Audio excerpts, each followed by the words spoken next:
Hello friends, welcome back to my channel sparkling stars. आज आपण हिवाळा स्पेशल एक खीर बघणार आहोत। खूप छान रेसिपी आहे ही आणि खूप पौष्टिक आहे।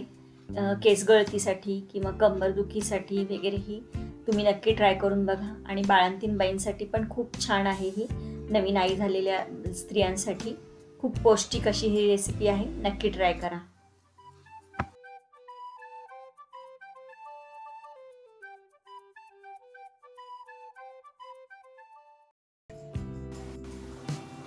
ही खीर बनवण्यासाठी हळीव घेतलेले आहेत मी। हे किराणा मालच्या दुकानामध्ये इझिली अवेलेबल आहे, तुम्ही घेऊ शकता। हे निवडून घ्यायचे। मी 2 बाउल खीर बनवणार आहे, त्याच्यासाठी मी 2 चमचे हळीव घेतलेले आहेत। हे थोडेसे ड्राय रोस्ट करून घ्यायचे। तूप वगैरे काहीही न घालता हे थोडंसं भाजायचं। मंद आचेवर अगदी 1 मिनिटभर भाजून घ्यायचे फक्त हे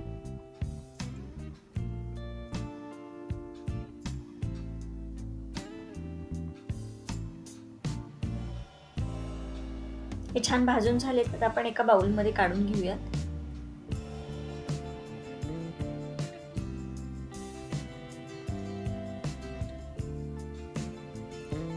आणि याच्यामध्ये मी दूध घालते। कोमट दुधामध्ये हे भिजत घालायचे। तुम्ही पाण्यामध्ये पण भिजत घालू शकता। एक 20 ते 25 मिनिटं किंवा अर्धा तास तुम्ही हे भिजत घालायचे।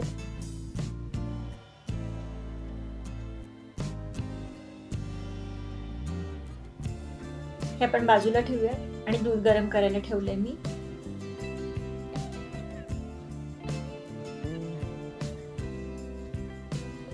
साधारण 250 ग्रॅम दूध मी गरम करायला ठेवलंय।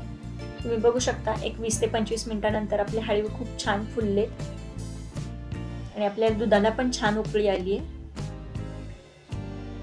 हे 5 ते 10 मिनिटं उकळून घ्यायचंय, छान दाटसर होतं। म्हणजे तुम्ही कुठलंही दूध वापरू शकता, गाईचं, म्हशीचं, फुल फॅट क्रीम।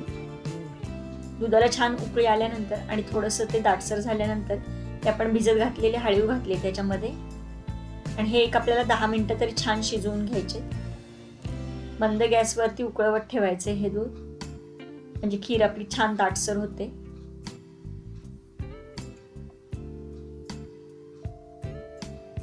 ही खीर तुम्ही आठवड्यातून 2दा ते 3दा खाऊ शकता।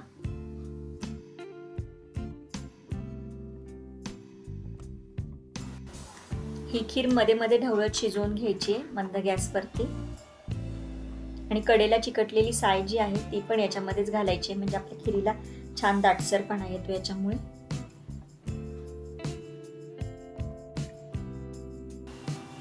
एक 10 ते 15 मिनिटं झालेली आहेत, तुम्ही बघू शकता खूप छान दाटसर झाली आपली खीर।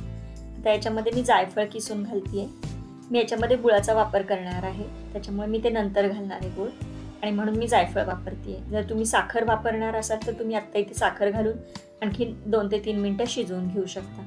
आता मी जायफळ घातलंय, मिक्स केलंय आणि गॅस बंद करून घेतलाय।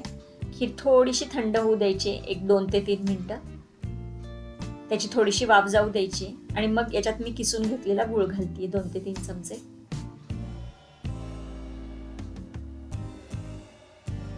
आणि मग छान मिक्स करून घ्यायचे। गोड तुम्ही तुमच्या आवडीनुसार कमी जास्त करू शकता। गुळ छान मिक्स करून घ्यायचा याच्यामध्ये। खीर थोडीशी कोमट असल्यामुळे गुळ पटकन वितळतो आणि गुळ किसून घ्यायचा आहे, त्याच्यामुळे पटकन तो वितळला जातो। आपला गुळ व्यवस्थित वितळला याच्यामध्ये। आता ही थोडीशी कोमट आहे, तोपर्यंतच आपण गरमागरम सर्व करूयात। मला आवडत असतील तर तुम्ही ड्रायफ्रूट पण घालू शकता इथे, पण मी साधी आणि पारंपरिक पद्धतीचीच दाखवलेली आहे। गुळ घातल्यानंतरही आपली खीर बिलकुल फाटत नाही, कारण आपण दूध थोडंसं कोमट करून मग याच्यात गुळ घातलाय। आता ही गरमागरम सर्व करूयात। खूप पौष्टिक रेसिपी आहे, हिवाळ्यामध्ये याचा खूप फायदा होतो। नक्की ट्राय करून बघा। मला जर माझे व्हिडिओज आवडत असतील तर व्हिडिओला लाईक, शेअर, कमेंट करा, चॅनलला सबस्क्राईब करा। पुन्हा भेटूयात अशा छानशा रेसिपी सोबत। तोपर्यंत बी सेफ, कीप स्पार्कलिंग।